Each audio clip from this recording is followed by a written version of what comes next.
Qədir gecələri Qurani Kərimdə çox əhəmiyyətli sayılan bir gecədir. İnsan evladının həyatında bəzən insan təəssüflərlə üzbəüz olur. Təəssüflər bundan ibarət olur. Məsələn, bir insan o zaman ki gəlir yaşlı vaxtına, qocalıq dövrünə, əgər cavanlığından səmərəli istifadə eləməyibsə ona təəssüf eləyir. İnsanın həyatında təəssüf eləməli anlar, zamanlar, müddətlər yaşanır.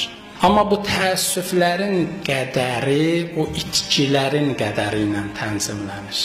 Əgər itirdiyi şey böyük bir şeydirsə, ona təəssüfü çox olur, kiçik bir şeydirsə təəssüfü az olur.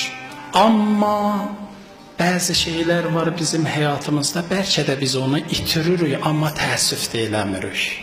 Onun təəssüf eləməməyinin səbəbi bir şeydir. O da budur, itirdiyimiz şeyin nə qədər qiymətli olduğunu biz dərk eləmirik.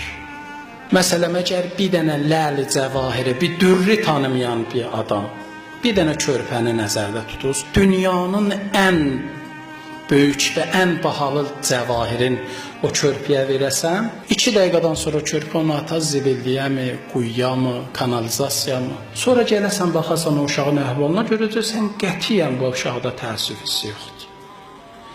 Elə bilirsiniz, o itirdiyi, əldən verdiyi şey qiymətin itirib ona görədir. Yox, öz qiymətindədir. Sadəcə məsələnin geri bundadır, bu uşaq o atdığının, tulladığının nə olduğunu bilmir.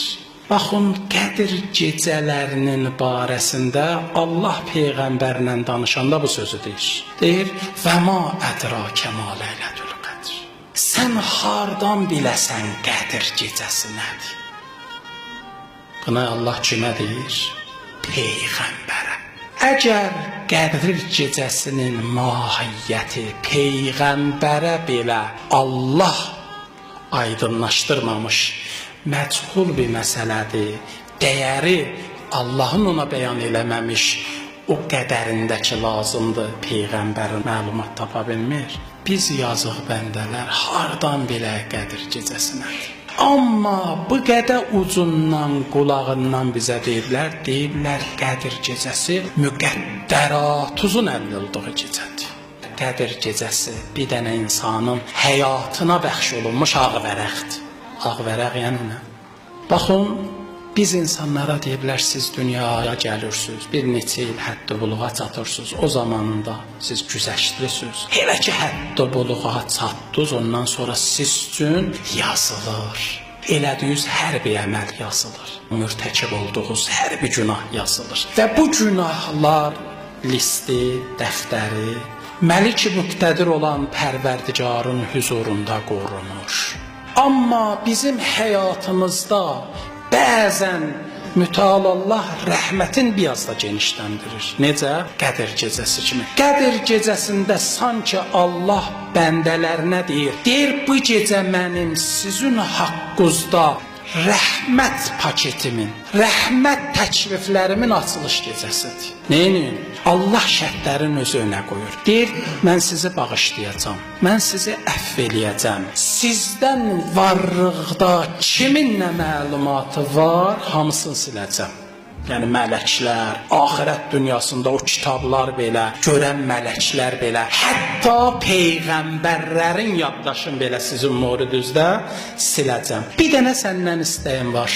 Elə bil, indiyə qədər yaşadığın həyat olmayıb. Hər nə təzədən başlanır. Bu minval ilə deyirlər, sanki Allah insana öz həyatın özü yazmağa yeni bir ağ vərəq verir. Deyir canım. Bugündən özü dəyişdir.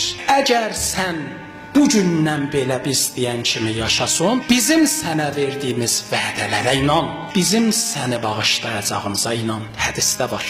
Hədisdə var, əgər Qədir gecəsində və Ərəfə çölündə bu 2 dənə yeri deyiblər. Əgər bir insan səmimi qəlbinən keçmişlərinin üstünə bütlan xətti qoya, özün dəyişdirməyə qərar verə, günahlardan əl götürməyinə təsmin tuta, səmimi mənada, sonra Allaha deyə, Allah məni bağışla, əfv elə. Əgər o dediyi yerdən duranda fikirləşsə ki, Allah məni bağışlamayıb, deyir, bu adam Allahın haqqında çox nankör fikirləşib. Sən ki bu qərarları veribsən, təklif paketi dediyim kimi mütəal Allahdan idi. Sən ki bu qərarı verdin, bu gecədə ya o Ərəfə çölündə dedin ilahi mənə bağışla.